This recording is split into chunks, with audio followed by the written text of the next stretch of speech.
Hi friends, आप सभी का हमारे इस यूट्यूब चैनल में बहुत बहुत स्वागत है। दोस्तों आज हम बात करेंगे कक्षा 11 के लिए। और दोस्तों कक्षा 11 की केमिस्ट्री का सबसे पहला लेसन जिसका नाम है some basic concept of chemistry, इसके बारे में हम आपको डिटेल बताएंगे। दोस्तों एकदम जीरो से शुरू करेंगे हम।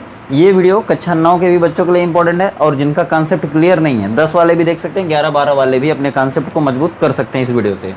दोस्तों ये वीडियो कक्षा 11 के यूनिट फर्स्ट की केमिस्ट्री की है, मतलब कि केमिस्ट्री का पहला लेसन है इसमें जिसका नाम है यूनिट फर्स्ट। और फिर दोस्तों ये वीडियो इसके साथ है GIC, TGT, PGT, UP PCS और दिल्ली एसएसबी, ठीक है, इनकी भर्ती पेपर्स में भी ये क्वेश्चन आने की पूरी संभावना है दोस्तों, क्योंकि जब आप बड़े लेवल का पेपर देते हैं ना तो उनमें बेसिक से पूछा जाता है, इसलिए ये बेसिक वाली वीडियो है। और दोस्तों एकदम स्टार्टिंग से पहला पार्ट है और इंट्रोडक्शन से मैं शुरू करूँगा।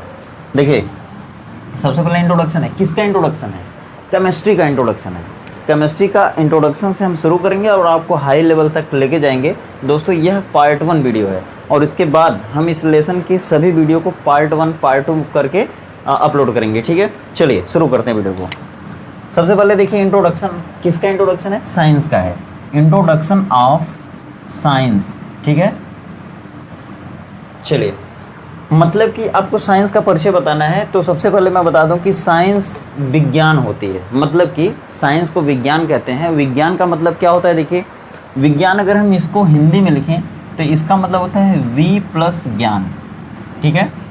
वी प्लस ज्ञान, वी का मतलब होता है विशेष रूप से, विशेष रूप से स्पेशली कहते हैं, विशेष रूप से। और ज्ञान का मतलब होता है जानकारी लेना। किसी भी चीज़ के बारे में जब आप जानकारी लेंगे विशेष रूप से, विशेष रूप का मतलब होता है ना सिस्टमैटिक नॉलेज, क्रमबद्ध जानकारी, तर्कबद्ध जानकारी। अगर आप किसी भी चीज़ के बारे में लेंगे या स्टडी करेंगे उसका स्पेशली, तो हम उसको विज्ञान कह सकते हैं। जैसे देखिए अगर आपसे पूछा जाए कि साइंस की उत्पत्ति किस शब्द से हुई है तो आप बोलेंगे साइंसिया से हुई है। क्या है? साइंसिया से हुई है। और साइंसिया का अर्थ क्या होता है दोस्तों? तो टू नो होता है, टू नो। टू नो मतलब जानकारी लेना, किसी भी चीज़ के बारे में तर्कबद्ध क्रमबद्ध जानकारी प्राप्त करना या जानकारी लेना क्या कहलाता है? साइंस कहलाता है। अब देखिए इसके मेन ब्रांच की बात करेंगे। जैसे अगर सपोज करें यहाँ पे हम लिख दिए branches of science, branches of science मतलब कि विज्ञान की शाखाएं। अब विज्ञान की शाखाएं तो बहुतों हैं, हजारों लाखों शाखाएं आपको मिल जाएंगी। आप जिस भी क्षेत्र के बारे में अध्ययन करना चालू करेंगे उसी तरह का विज्ञान हो जाएगा। जैसे रसायन विज्ञान के बारे में अगर हम आपको बताएं तो रासायनिक चीज़ों के बारे में जब भी आप अध्ययन करेंगे तो रसायन विज्ञान हो जाएगी। किसी सजीव के बारे में या जीव जंतुओं के बारे में अध्ययन करेंगे तो वो जीव विज्ञान हो जाएगा। वनस्पति के बारे में अध्ययन करेंगे तो वनस्पति विज्ञान हो जाएगा। किसी पदार्थ की संरचना के बारे में बात करेंगे या जानकारी लेंगे तो वो आपका रसायन विज्ञान हो जाएगा। अगर आप किसी भौतिक चीज़ों के बारे में अगर जानकारी प्राप्त करेंगे तो भौतिक विज्ञान हो जाएगा। अगर किसी मेडिकल संबंधित दवाओं के बारे में अगर जानकारी लेंगे तो वो मेडिसिनल साइंस हो जाएगा या मेडिकल केमिस्ट्री या मेडिकल साइंस हो जाएगा, ठीक है, बायोकेमिस्ट्री हो जाएगा। अगर आप किसी भी जीव जंतु के शरीर में जितनी रासायनिक अभिक्रियाएं हो रही हैं उनकी जानकारी प्राप्त करेंगे या उनकी जानकारी लेंगे तो वो क्या हो जाएगा? आपका बायोकेमिस्ट्री हो जाएगा, ठीक है। चलिए या फिर बायोलॉजिकल साइंस हो जाएगा। चलिए हम शुरू करते हैं एक एक करके। देखिए हम सबसे पहले ब्रांचेस ऑफ साइंस को देखेंगे और मेन ब्रांच को देखेंगे, अलग अलग ब्रांचेस को नहीं देखेंगे, मेन ब्रांच को देखेंगे। तो हम यहाँ पे लिख सकते हैं मेन ब्रांच ऑफ साइंस। तो दोस्तों इसमें अगर हम बात करें कि कितनी ब्रांचेज हैं तो साइंस की कुल 3 ब्रांचेस हैं, ठीक है। साइंस की कुल 3 ब्रांचेस हैं। पहली ब्रांच क्या है दोस्तों? देखिए फिजिक्स, जिसको हम साइंस फर्स्ट भी कहते हैं, इसको हिंदी में भौतिक विज्ञान कहते हैं। दूसरी ब्रांच है उसको कहते हैं केमिस्ट्री और केमिस्ट्री को कहते हैं हिंदी में रसायन विज्ञान, ठीक है। और तीसरी ब्रांच है क्या है? वो है बायोलॉजी। बायोलॉजी का मतलब क्या होता है दोस्तों? जीव विज्ञान, ठीक है। अगर हम बात करें कि फिजिक्स क्या होती है तो देखिए आपके आसपास, हमारे आसपास के वातावरण में जितनी भी भौतिक चीज़ें हैं जैसे वायु है, प्रकाश है, ऊर्जा है, द्रव्य है, और द्रव्य में ऊर्जा है कि नहीं है या फिर द्रव्य का ऊर्जा से क्या संबंध है, क्या रिलेशनशिप है, और उनके साथ साथ जितनी भी भौतिक राशियां हैं, भौतिक मात्रक हैं, अगर हम उनको कोरिलेट करके अगर उन सभी चीज़ों का अध्ययन करेंगे तो वो कौन सी विज्ञान हो जाएगी? भौतिक विज्ञान हो जाएगी। अगर आपसे पूछा गया कि फादर ऑफ फिजिक्स कौन है तो देखिए फादर ऑफ फिजिक्स की बात हम इसलिए कर रहे हैं क्योंकि आपका होने वाला टीजीटी पीजीटी का पेपर भी है कुछ लोग इसमें से देख रहे होंगे जो टीजीटी पीजीटी जीआईसी राज्य के प्रवक्ता इंटर कॉलेज का पेपर भी देंगे, तो उनके लिए भी ये वीडियो इंपॉर्टेंट है, वो भी देखेंगे तो इसमें से बहुत सा बेसिक क्वेश्चन उनका तैयार हो जाएगा। तो देखिए फिजिक्स के जो फादर है ना वो गैलीलियो हैं, ठीक है। गैलीलियो वही हैं जिन्होंने दूरबीन का आविष्कार किया था, ठीक है। दूरबीन का आविष्कारक कौन है? तो गैलीलियो ही हैं। और फिजिक्स के आविष्कारक या फिर फिजिक्स के फादर कौन माने जाते हैं? तो गैलीलियो गैली को, ठीक है। तो देखिए गैलीलियो गैलीली, और इनके साथ साथ अगर इसकी हम बात करें कि आधुनिक भौतिक विज्ञान के जनक कौन है, तो हम इधर लिख देते हैं, देखिए sir Isaac Newton, sir Isaac Newton, और इनके साथ sir Albert Einstein, sir Albert Einstein, इन दोनों लोगों को आधुनिक भौतिक विज्ञान का जनक माना जाता है, ठीक है। चलिए आपको समझ में भी आ गया कि भौतिक विज्ञान या फिजिक्स के अंतर्गत हम किसका अध्ययन करते हैं। दोस्तों द्रव्य का अध्ययन करेंगे, किसी भी प्रकार के, चाहे ठोस हो, चाहे द्रव हो, चाहे गैस हो, या फिर प्लाज्मा, एक नई नई अवस्था खोजी गई है। और उसके बाद बोस आइंस्टीन, किसी भी प्रकार का द्रव्य हो, पदार्थ हो, और उसका एनर्जी से क्या रिलेशनशिप है, इनका जब हम अध्ययन करते हैं वो फिजिक्स होती है। केमिस्ट्री क्या होती है? देखिए केमिस्ट्री में हम किसी भी द्रव्य मतलब पदार्थ का अध्ययन करते हैं, किसी भी पदार्थ का या द्रव्य का अध्ययन करते हैं। और ये देखिए द्रव्य क्या होता है, देखिए इसके बाद जब हमारी वीडियो आएगी तो दोस्तों हम उसमें बताएंगे कि द्रव्य या पदार्थ क्या होता है, ठीक है, बेसिक से बताएंगे। अगर हम केमिस्ट्री की बात करें कि केमिस्ट्री किसे कहते हैं, तो विज्ञान की वह शाखा जिसके अंतर्गत किसी भी द्रव्य या पदार्थ की संरचना, स्ट्रक्चर बोलते हैं, संरचना या फिर संगठन का अध्ययन किया जाता है, उसे हम क्या कहेंगे? केमिस्ट्री कहेंगे। मतलब केमिस्ट्री का दूसरा नाम होता है मटेरियल साइंस, ठीक है, द्रव्य विज्ञान। दोस्तों विज्ञान की वह शाखा जिसके अंतर्गत किसी भी पदार्थ की या किसी भी द्रव्य की संरचना और संगठन का अध्ययन किया जाता है, उसे हम कहेंगे, क्या कहेंगे? रसायन विज्ञान। अगर रसायन विज्ञान के फादर की बात करें तो लेवाशिये, ठीक है, लेवाशिये, इनको इंग्लिश में लेवाइजियर बोला जाता है, और लेवाशिये हैं। अगर बात किया जाए आधुनिक रसायन विज्ञान के जनक कौन है, आधुनिक रसायन विज्ञान के जनक कौन है, तब दो लोगों को जोड़ा जाएगा, इसमें एक नाम और ऐड हो जाएगा जिसका नाम है रॉबर्ट बायल, रॉबर्ट बायल।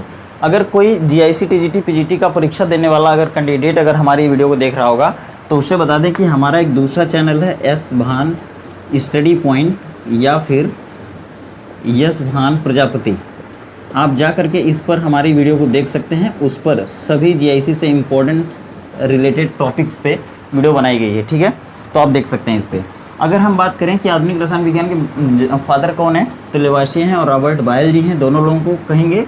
और अगर आपसे पूछा जाए बायोलॉजी क्या होती है, तो विज्ञान की वह शाखा जिसके अंतर्गत हम किसी भी सजीव का अध्ययन करेंगे, चाहे वो एल्गी हो, फंजाई हो, कवक हो, शैवाल हो, लाइकेन हो, या फिर कोई फंगस हो, या फिर कोई बैक्टीरिया हो, या फिर कोई प्लांट बॉडी हो, ठीक है, या कोई एनिमल बॉडी हो, इन सभी चीज़ों का हम जिस भी विज्ञान के अंतर्गत अध्ययन करेंगे उन सभी को हम क्या कहेंगे? बायोलॉजी, ठीक है। और इसके फादर कौन है? तो अरस्तु। चलिए इस तरह से परिचय हमारा हो गया। अब हम स्टार्ट करेंगे केमिस्ट्री को, क्योंकि दोस्तों हमको कक्षा 11 की केमिस्ट्री पढ़ना है और यूनिट फर्स्ट को हम शुरू करने जा रहे हैं। लेकिन इससे पहले थोड़ा सा आपको बता दें कि इंटरमीडिएट मीन्स की कक्षा 12 के हिसाब से आपको कितने कितने नंबर का आता है पेपर, वो आपको थोड़ा सा बता दें। देखिए फिजिक्स में 70 नंबर का पेपर प्लस 30 नंबर का प्रैक्टिकल होता है, तो टोटल आपको मिलते हैं 100 नंबर, ठीक है। केमिस्ट्री में 70 नंबर का प्रैक्टिकल और 70 नंबर की थ्योरी और 30 नंबर का प्रैक्टिकल के साथ आपको 100 नंबर का ये भी होता है पेपर। और उसके बाद बायोलॉजी, ठीक है, बायोलॉजी में भी 70 प्लस 30, मतलब कि 70 नंबर आपको थ्योरी से मिलते हैं, 30 नंबर का प्रैक्टिकल होता है, 100 नंबर का ये होता है। हिंदी आपकी 100 नंबर की होती है सीधे, और फिर उसके बाद इंग्लिश का पेपर होता है आपका 100 नंबर का सीधे। तो टोटल आपको 500 नंबर का पेपर आपका होता है, मैक्सिमम मार्क 500 होता है, ठीक है। तो चलिए अब हम बात करेंगे केमिस्ट्री की। दोस्तों केमिस्ट्री विज्ञान की एक ब्रांच है, इसको मटेरियल साइंस कहते हैं, और इसमें दुनिया में उपस्थित किसी भी पदार्थ का हम संरचना पढ़ेंगे और संगठन पढ़ेंगे, ठीक है। तो चलिए केमिस्ट्री को आगे बढ़ाएंगे। तो अब हम लोग बात करेंगे केमिस्ट्री की, और केमिस्ट्री की कितनी ब्रांच है उनकी। देखिए दोस्तों मैं आपको बताऊंगा, ये भी बताऊंगा कि केमिस्ट्री का हमारे डेली लाइफ में कितना रोल है। जैसे अगर अभी बता दूं तो आप सुबह उठते हैं, जब आप ब्रश करते हैं, ठीक है, तो कभी केयर किए हैं कि वो ब्रश किसका बना हुआ है? तो वो प्लास्टिक का आपको दिखेगा कि प्लास्टिक का बना है। तो प्लास्टिक किससे बनी है? केमिस्ट्री से बनी है। आप ब्रश करते हैं कोलगेट के साथ, तो कोलगेट एक तरह की दवा होती है, उसको सस्पेंशन कहते हैं। जब आप पढ़ेंगे केमिस्ट्री तो उसमें आएगा कोलाइडी विलेन, सस्पेंशन आएगा। मैं आपको बताऊंगा कि देखिए वही केमिस्ट्री से कैसे बना है, कोलाइडी विलेन कैसे बनता है। तो पेस्ट जो होता है आपका वो एक तरह से मेडिसिनल साइंस के अंतर्गत बना है, ठीक है। हम लोग आज आगे क्या पढ़ेंगे कि मेडिसिनल केमिस्ट्री पढ़ेंगे, उसमें मैं आपको बताऊंगा कोलगेट कैसे बनता है, ठीक है। चलिए, अगर चीनी पानी पीते हैं आप, तो पानी देखिए H2O है, वो भी केमिस्ट्री है। चीनी C12H22O11, ठीक है, वो उसका फार्मूला होता है, वो भी क्या एक तरह का केमिस्ट्री ही है। आप कपड़े पहनते हैं, कपड़े पहनते होंगे तो सूती वस्त्र जो बनते हैं ना, कभी कभी ये रेशमी बनते हैं, कभी कभी सूती वस्त्र के बनते हैं, ठीक है। तो ये पॉलीमर से बनता है। आप आगे जब पढ़ेंगे, बड़े हो जाएंगे और आगे लेसन पढ़ेंगे आप केमिस्ट्री का, तो उसमें आएगा डेली लाइफ में यूज होने वाले केमिस्ट्री के रोल, ठीक है, या फिर केमिस्ट्री के ऐसे पार्ट्स या केमिस्ट्री के ऐसे प्रोडक्ट जो आप डेली लाइफ में यूज़ करते हैं, ठीक है। तो उनको आपको पता चलेगा कि कौन कौन सी चीज़ें, जैसे बिजली का जो स्विच बोर्ड होता है ना, वो पॉलीमर से बनता है, ठीक है। आप कभी पेन पेंट करते हैं ना, वो भी एक तरह का पॉलीमर होता है, जैसे सिलिकॉन पॉलीमर होता है, ठीक है। और जितनी भी दवाएं खाते हैं आप, ये भी केमिस्ट्री से ही बनता है, ठीक है। तो चलिए आगे और भी देखेंगे, बहुत कुछ है। जैसे जितने फर्टिलाइजर हैं, कीटनाशक हैं, फर्टिलाइजर मतलब होता है उर्वरक, कीटनाशक हैं, जितने बम विस्फोटक होते हैं, बारूद होते हैं, वो सब केमिस्ट्री से बनते हैं। तो आपकी डेली लाइफ में बहुत ही यूज होने वाले हैं। जैसे आप जूता पहनते हैं तो जूते की पॉलिश जो होती है वो भी एक तरह का केमिकल ही होता है। आप लिखते पढ़ते हैं ना, जिससे वो जो पेन में स्याही होती है ना, वो भी एक तरह का केमिकल से ही बनता है। जो पेपर होता है ना, पेपर भी एक तरह के केमिकल से बनता है। तो आपके डेली लाइफ में बहुत सी चीज़ें ऐसी हैं जो केमिस्ट्री के बदौलत आपको मिलती हैं, ठीक है। चलिए आगे देखते हैं। देखिए जो केमिस्ट्री है ना, केमिस्ट्री क्या केमिस्ट्री ही थी पहले? मतलब कि केमिस्ट्री वर्ड से ही बना है? नहीं। तो सबसे पहले अगर हिस्ट्री की बात करें या ओरिजिन ऑफ केमिस्ट्री वर्ड की बात करेंगे तो नाम आएगा कीमिया या केमिया। ये देखिए, ये जो केमिस्ट्री है ना, ये पहले केमिस्ट्री नहीं थी, ये पहले कीमिया था। और कीमिया ये कैसा शब्द है? तो ये देखिए, यह मिस्र देश की भाषा का शब्द है, ठीक है। मिस्र देश की भाषा का शब्द है कीमिया, और इसका मतलब होता था काली मिट्टी। देखिए, अगर आपसे कोई पूछे कि केमिस्ट्री वर्ड की उत्पत्ति किस शब्द से हुई है, तो आप बोलेंगे कीमिया से। और कीमिया का अर्थ कोई पूछे तो आप बोलेंगे काली मिट्टी। और ये कीमिया यही है, इसका मीनिंग होता है ब्लैक सॉइल। क्या होती है? Black soil. तो केमिस्ट्री शब्द की जो ओरिजिन है वो किससे हुई है? कीमिया से हुई है, ठीक है। इजिप्ट कंट्री के वर्ड ब्लैक सॉइल या फिर कीमिया से हुई है, ठीक है। अब देखिए, अगर केमिस्ट्री की बात करें तो हम इसमें दो चीज़ पढ़ते हैं, किसी भी मैटर का स्ट्रक्चर एंड कंपोजिशन, मतलब कि किसी भी पदार्थ की संरचना और संगठन का अध्ययन विज्ञान की जिस शाखा में करते हैं उसे कहते हैं केमिस्ट्री या रसायन विज्ञान। अगर पार्ट ऑफ केमिस्ट्री पढ़ेंगे या फिर ब्रांच ऑफ केमिस्ट्री पढ़ेंगे तो ब्रांच ऑफ केमिस्ट्री में 3 तरह की केमिस्ट्री आपको मिलने वाली है, जो कि आपको इस कक्षा 11 में पढ़ने को मिलेगा। तो देखिए, जो सबसे पहली केमिस्ट्री का ब्रांच है वो है फिजिकल केमिस्ट्री। क्या है दोस्तों? Physical chemistry. इसको हिंदी में कहते हैं भौतिक रसायन विज्ञान। ध्यान से देखिए आप वीडियो, आपको वीडियो देखने के बाद आपको लगेगा कि हाँ कुछ पढ़ाई किए हैं, सारे कॉन्सेप्ट आपको क्लियर होते जाएंगे। और ये पार्ट 1 वीडियो है, इसके आगे पार्ट 2 पार्ट 3 भी आती रहेगी, पूरा लेसन कवर होगा, लेसन वाइज हम लोग चलेंगे, ठीक है। देखिए, भौतिक रसायन विज्ञान हो गया, फिजिकल केमिस्ट्री। दूसरा हो गई इनऑर्गेनिक केमिस्ट्री, मतलब कि अकार्बनिक रसायन। तीसरी है ऑर्गेनिक केमिस्ट्री, ठीक है। ऑर्गेनिक केमिस्ट्री, इसका मतलब हो गया कि कार्बनिक रसायन, ठीक है, हिंदी में कहते हैं। अब देखिए, फिजिकल केमिस्ट्री क्या होती है। देखिए, केमिस्ट्री में भी अलग अलग ब्रांच है। जैसे फिजिकल केमिस्ट्री, अगर कोई पूछे आपसे क्या होती है तो आप बोलेंगे कि अगर कोई भी रासायनिक परिवर्तन किसी भी पदार्थ में हो जाता है, जैसे मान लीजिए कागज़ को आप जला दिए, ठीक है, कागज़ को जला दिए, लेकिन फिर से जलने के बाद तो कागज़ वापस कागज़ बनेगा नहीं, वो तो राख हो गया, तो इसे कहते हैं रासायनिक परिवर्तन। लेकिन बल्ब अगर मन किया तो जला दिए तो जल गया, फिर बुझा दिए तो बुझ गया, फिर जलेगा फिर बुझेगा। तो जो ऐसी चीज़ें होती हैं ना, इनको कहते हैं भौतिक परिवर्तन, ठीक है। तो देखिए, 2 तरह के परिवर्तन होते हैं केमिस्ट्री में या फिर साइंस में, भौतिक परिवर्तन, रासायनिक परिवर्तन। तो जब रासायनिक परिवर्तन किसी पदार्थ में होगा ना, तो वो रासायनिक अभिक्रिया हो जाएगी। जब रासायनिक अभिक्रिया होती है तो वह कितनी स्पीड से होती है, कोई रासायनिक अभिक्रिया बहुत तेज़ी से होती है, कोई रासायनिक अभिक्रिया बहुत धीमे से होती है। तो अभिक्रिया की अलग अलग दर होती है। तो उस अभिक्रिया की दर का अध्ययन हम जिस केमिस्ट्री की ब्रांच में करते हैं उसे हम कहते हैं फिजिकल केमिस्ट्री। और उस अभिक्रिया की दर को कैसे तेज की करेंगे, कैसे कम करेंगे, मतलब कौन कौन से कारक उस अभिक्रिया की दर को कम या अधिक कर सकते हैं, या अभिक्रिया की दर को कौन कौन से कारक प्रभावित कर सकते हैं, उन सभी का अध्ययन भी हम भौतिक रसायन विज्ञान यानी कि फिजिकल केमिस्ट्री में करते हैं। अब बात आ गई कि इनऑर्गेनिक केमिस्ट्री क्या होती है, अकार्बनिक रसायन क्या होती है, किसे कहते हैं अकार्बनिक रसायन। तो देखिए, बहुत से हमारे यौगिक ऐसे हैं जो रसायन विज्ञान में तो हम पढ़ते हैं, लेकिन उनका नाम थोड़ा सा जान लें। कि जैसे देखिए, अगर कार्बन डाइऑक्साइड की बात करें, कार्बन डाइसल्फाइड की बात करें, अगर कार्बोनेट्स की बात करें जैसे sodium carbonate, calcium carbonate, potassium carbonate, और बाइकार्बोनेट्स की बात करें HCO3, मतलब कि sodium bicarbonate, potassium bicarbonate, calcium bicarbonate, magnesium, zinc bicarbonate, कुछ भी, अगर उसके साथ साथ साइनाइड या फिर आइसोसाइनाइड्स की भी बात करें, ठीक है, तो इन सभी चीज़ों का अध्ययन विज्ञान की जिस शाखा में करते हैं उसे कहते हैं इनऑर्गेनिक केमिस्ट्री। दोस्तों, अब आप कहेंगे कि इसमें तो कार्बन है, तब इसका अध्ययन तो इसमें करना चाहिए, लेकिन ऐसा नहीं है। क्यों नहीं है, आप रीजन बताएंगे सामने वाले को कि भाई देखिए, इनमें कार्बन है लेकिन ये कार्बनिक रसायन के अंतर्गत नहीं पढ़े जाते। क्यों? क्योंकि इनमें केवल कार्बन है, बाकी इनके लक्षण कार्बनिक यौगिकों की तरह नहीं होते हैं, मिलते जुलते नहीं हैं उनसे, इसलिए इनका अध्ययन हम कार्बनिक रसायन में न करके किस में करते हैं, अकार्बनिक रसायन में। अब दोस्तों बात आती है ऑर्गेनिक केमिस्ट्री की। देखिए, ऑर्गेनिक केमिस्ट्री का मतलब होता है कार्बनिक रसायन, और किसे कहते हैं कार्बनिक रसायन, तो आप बोलेंगे कि देखिए, केमिस्ट्री में आप 10 में भी पढ़े होंगे, कार्बन के जितने भी यौगिक हैं, जैसे हाइड्रोकार्बन हो गया, alkane, alkene, alkyne, acetaldehyde, haloalkane, aryl halide, ठीक है, एसिटल्डिहाइड, एल्डिहाइड एवं कीटोन, कार्बोक्सिलिक एसिड, एसिटिक अम्ल, ठीक है, जितने भी हैं, और इनके साथ साथ मतलब जितने भी हैं उनका अध्ययन, और उनके साथ साथ जितने भी प्रोटीन हैं, ठीक है, वसा मतलब चर्बी, कोलेस्ट्रॉल, ठीक है, और उसके बाद जितने भी कार्बोहाइड्रेट्स हैं, या कोई भी ऐसा पदार्थ जो किसी भी जीव जंतु के शरीर में बनता है, ठीक है, शरीर में हो, या फिर पौधों द्वारा बनाया गया भोजन जैसे स्टार्च हो, इन सभी चीज़ों का भी अध्ययन हम कहाँ करते हैं, तो ऑर्गेनिक केमिस्ट्री में।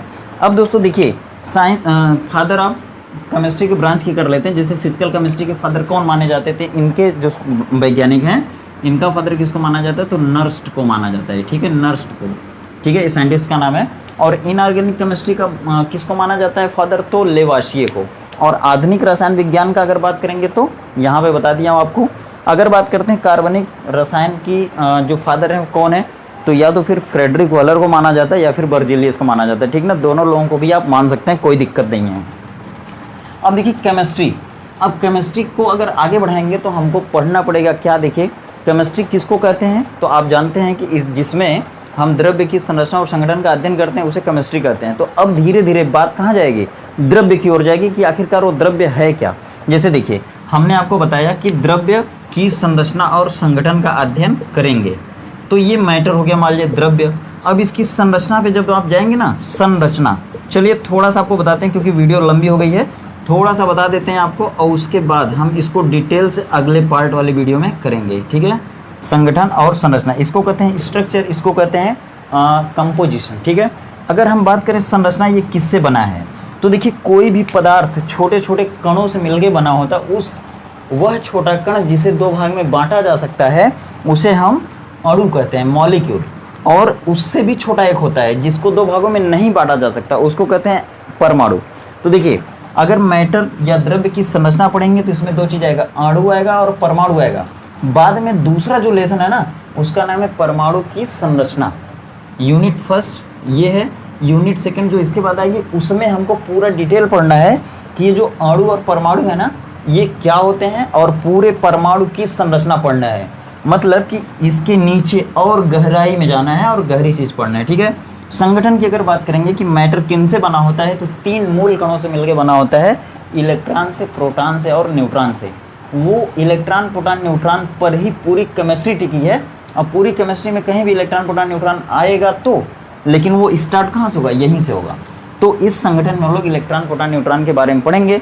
और परमाणु में ये तीनों कण कहाँ रहते हैं, कौन पूरे परमाणु के अंदर रहता है, कौन पूरे परमाणु के बाहर रहता है, वो सारी चीज़ों को हम अगले पार्ट वाले वीडियो में देखेंगे। तो अगले पार्ट वाले वीडियो आपको ज़रूर देखना चाहिए, नहीं तो फिर आपका कॉन्सेप्ट क्लियर नहीं होगा। दोस्तों एक बात जाते जाते और कहूँगा कि देखिए, कक्षा 11 की जो ये केमिस्ट्री का जो पार्ट है ना, केमिस्ट्री की जो वीडियो ना ये शुरू हो चुकी है, और इसको कई पार्ट में एक लेसन को कवर किया जाएगा, और इसी तरह से इसके बाद दूसरा लेसन भी शुरू किया जाएगा, ठीक है, पार्ट वाइज।